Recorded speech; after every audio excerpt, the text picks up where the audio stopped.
So welcome students.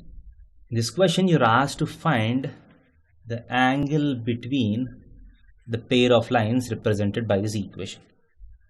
So as you can see, this is a non-homogeneous equation.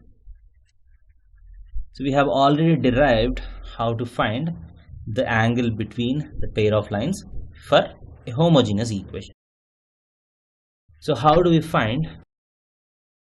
So we know that tan theta is equal to 2 root h square minus ab by a plus b.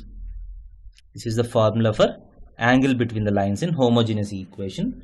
Ax square plus 2hxy plus by square is equal to 0.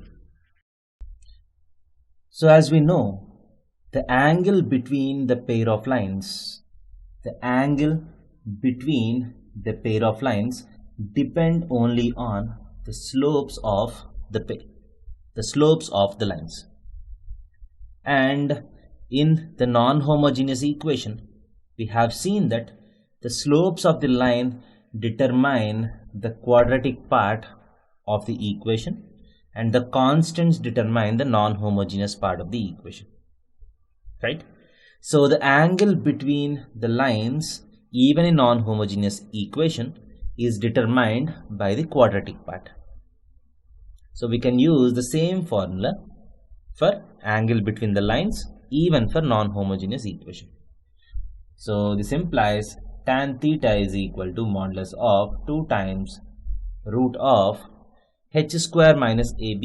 H is 5 by 2, so 25 by 4 minus of a into b is 4 by a plus b is 1 plus 4 is 5.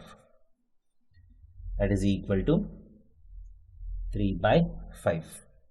So theta is nothing but tan inverse of 3 by 5.